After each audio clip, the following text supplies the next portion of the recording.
তো আমরা আবার চলে এসেছি ক্লাস 10-এর কোষে লিখি 2-এর। তো আমরা এর আগের ভিডিওতে কত করেছিলাম, 1 থেকে 8 পর্যন্ত অঙ্কগুলো করেছিলাম। তো আজকে 9-এর দাগ থেকে শুরু করব। তো দেখি প্রথম অঙ্কটা কি বলছে। আমরা এগুলো মুছে দেবো।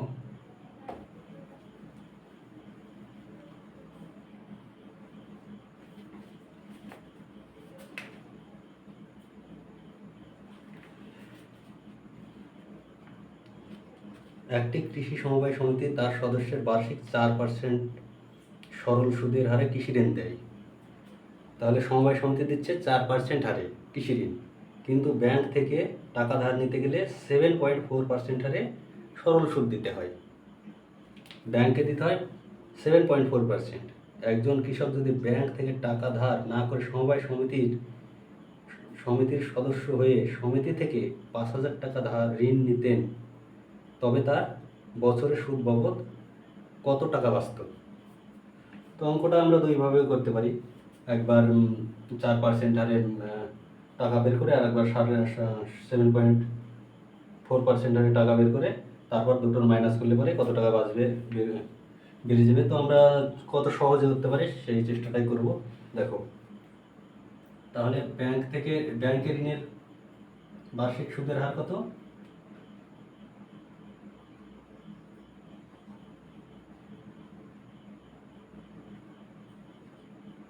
ব্যাংকে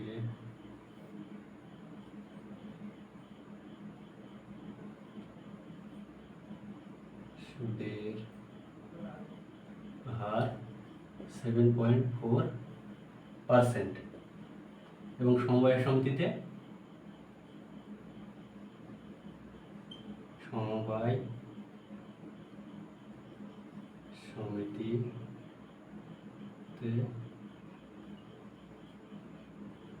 সুদের হার কত বলেছে আমাদের? 4%। তো দেখো, আমরা যদি বাদ দিয়ে দিই তাহলে কত থাকছে? 3.4%। তাহলে যে আমরা এই ব্যাংক থেকে যদি না নিয়ে সমবায় সমিতি থেকে নিতেও টাকাটা, তাহলে কত টাকা আমাদের বাঁচতো সেটা বলেছে। তাহলে কত? 3.4% টাকাটা বাঁচতো। কেন? ব্যাংকের সুদ যদি এটা হয়, সমবায় সমিতির যদি এটা হয়, তাহলে আমাকে ব্যাংকে এক্সট্রা টাকা দিতে হচ্ছে কত? 3.4% টাকা এক্সট্রা ব্যাংকে পে করতে হচ্ছে। তাহলে সমবায় সমিতির থেকে নিলে আমরা দেখি কত টাকা বাঁচত। তো এখানটাতে সুদ আমরা ফর্মুলাতে রেখে দিয়েছি। দেখো, আয় সমান আসল, আয় সমান সুদ। এটা মুছে গেছে। সুদটা হবে আয়।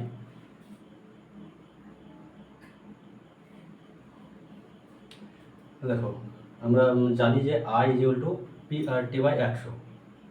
আই সমান সমান সুদ, পি সমান সমান আসল, আর সমান সমান সুদের হার, এবং টি সমান সমান সময়। তো আমাদের এখানটাতে আয়ের মান নেই, সেহেতু আমরা পি এর আসল টাকা আছে 5,000 টাকা। কি বলেছে? 5,000 টাকা ঋণ নিত। তবে 5,000 টাকা মূলধন ইন্টু সুদের হার কত বলেছে? এই যে কত টাকা মানে আমাদের এক্সেস হতো সেটা বলেছে। তো এই টাকাটা আমাদের বেঁচে যেত আমরা যদি সমবায় সমিতি থেকে নিত, তাহলে বলে 3.4% টাকাটা বেঁচে যেত ইন্টু সময় কত বলেছে? সময় কিছু বলেনি, মানে ওটা আমরা বার্ষিক যেহেতু বলেছে সেহেতু বার্ষিক 1 আমরা 1 ধরে নিলাম বাই 100। এবার দেখো, এই 2 শূন্য কাটা। আচ্ছা, তার আগে যদি আমরা দশমিক উঠিয়ে নিই তাহলে কী হবে? দশমিকের জন্য এক ঘর পিছনে আছে, তাই একটা আমরা শূন্য এক্সট্রা পাবো। তো 3 শূন্য, এই 3 শূন্য কাটা। দেখো, এইটা গুণ করলে কত হচ্ছে? এবার আই ইকুয়াল টু 4 5 20 শূন্য 2 3 5 17, 170 টাকা। তাহলে আমরা 170 টাকা আমাদের এক্সেস হতো। অতএব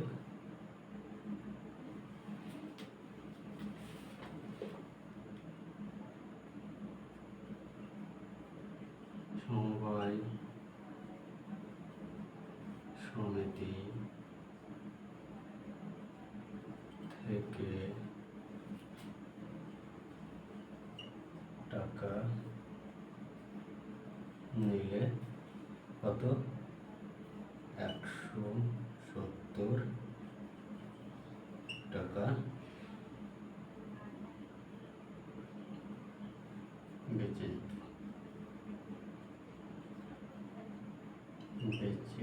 যেত।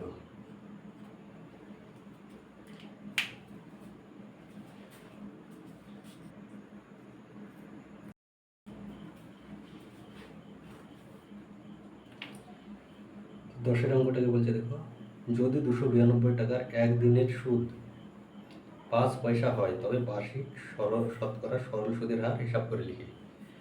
তো আমাদের পয়সাতে দেওয়া আছে, তো সেটাকে আগে আমরা টাকাতে নিয়ে যাব। 5 পয়সা ইকুয়াল টু 5/100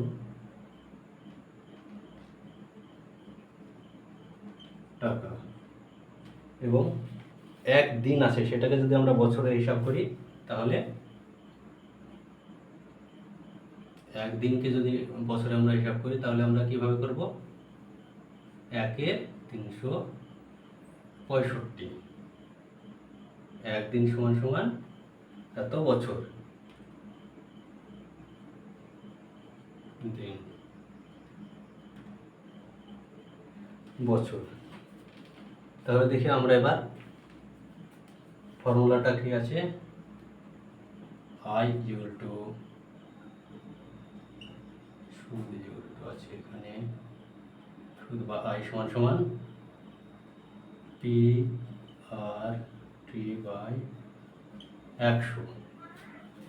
আমাদের কি বলেছে দেখো, পি আসল সমান সমান সুদ, সুদ কত আমাদের এত টাকায় 5/100 টাকা ইকুয়াল টু আসল কত 292 এবং সুদের হার থেকে গেল সময় 1 বছর বাই 100। আমরা এই 100 কেটে দিতে পারি। তাহলে দেখো এটা থাকছে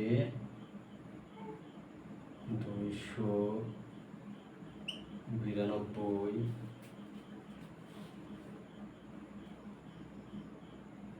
আর সমান সমান আমাদের বছর সমান সমান 365। এই তো বছর সময় সময় 1/365 ইন্টু 1/365 আর ইন্টু ইকুয়াল টু 5। তো এটাকে কাটাকাটি যদি করি তো এইটাকে যাবে 73, 5 তো 4 আর ইকুয়াল টু 4/4 করে চলে গেল 5 এখানে ইকুয়াল টু 5 আর সরি এটা আর ইকুয়াল টু হবে না, বা আর ইন্টু, তো আমরা যদি আরটাকে ভগ্নাংশে নিই আর ইকুয়াল টু কত হবে 5/4/5। তো আর ইকুয়াল টু কী হবে দেখো, এটা 5 ইন্টু এটাকে গুণে নিয়ে গেলে কী হবে, তখন উল্টে যাবো করে 5/4 25/4 এখানে আসবে না 25/4। তো এটাকে আমরা 25 দিয়ে ভাগ করবো, 5 4 4 6 24 4। অতএব সুদের হার আর সমান সমান সুদের হার বের করতে বলেছিল, আর দেখো আর সমান সমান সুদের হার, অতএব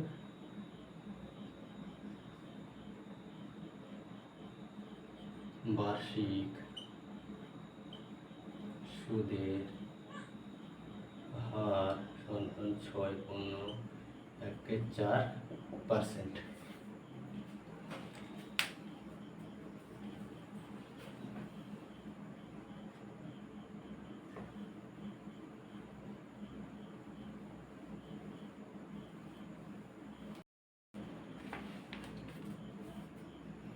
দেখো 11 অঙ্কটা কি বলছে,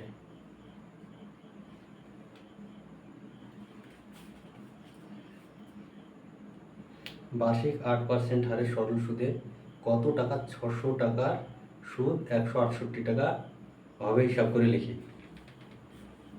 কত বছরে, এখানে কত বছরে বলেছে, তো আমাদের 8% হারে 168 টাকা হিসাব করে লিখি। সুদ হবে কত বলেছে, 68 টাকা। তো সুদ কত বলেছে, 168 টাকা।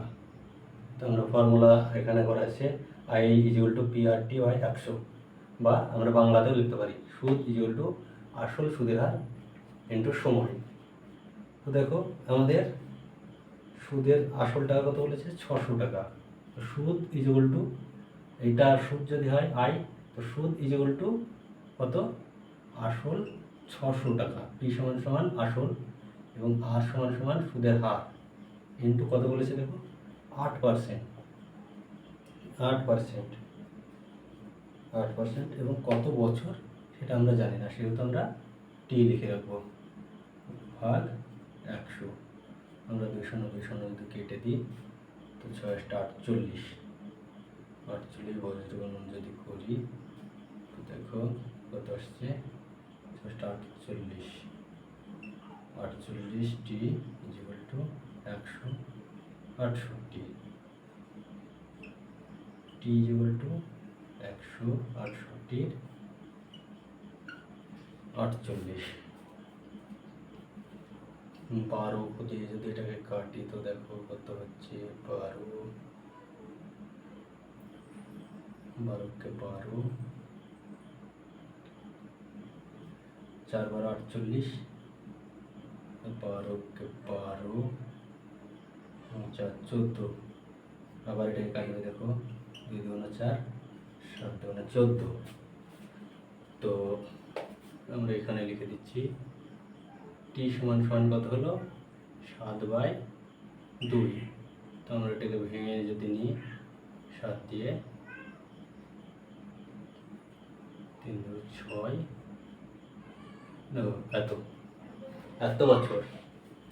অতএব টি সমান সমান সময়, তো আমাদের কত বছর বলেছিল এখানে বের করতে, তো আমরা এখানটাতে অতএব লিখবো যে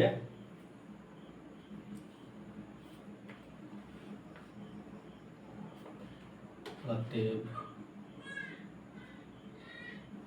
3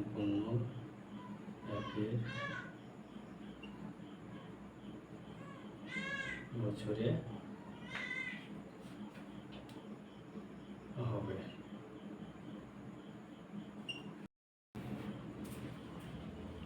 তো 12 নম্বর অঙ্কটাকে বলছে, যদি বার্ষিক 10% সরল সুদে 800 টাকা ব্যাংকে জমা দিয়ে সুদে আসলে 1200 টাকা ফেরত পাই, তবে ওই টাকা কত সময়ের জন্য ব্যাংকে জমা ছিল তা হিসাব করে লিখি।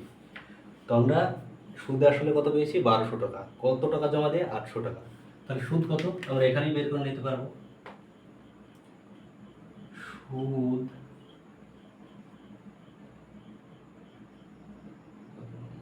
হচ্ছে 12,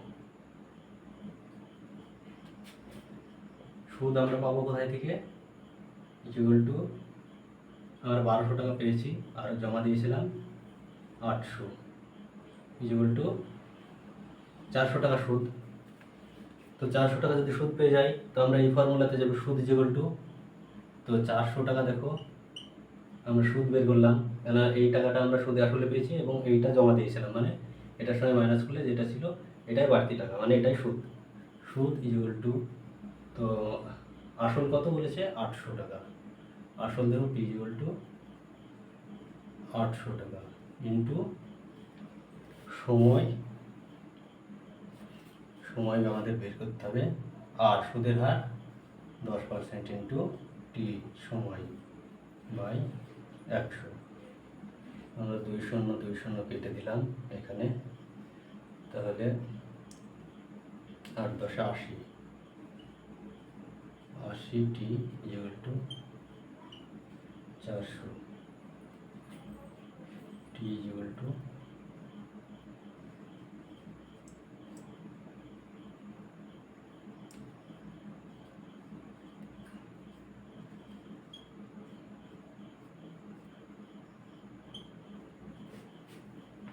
440।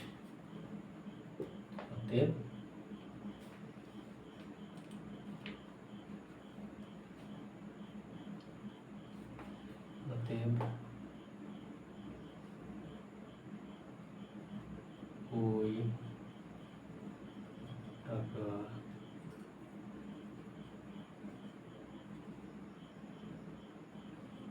ব্যাংকে 5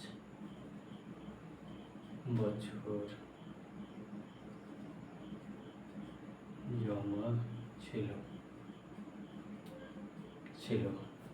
তো আমরা টি সময় কত বছর আমরা বের করছি,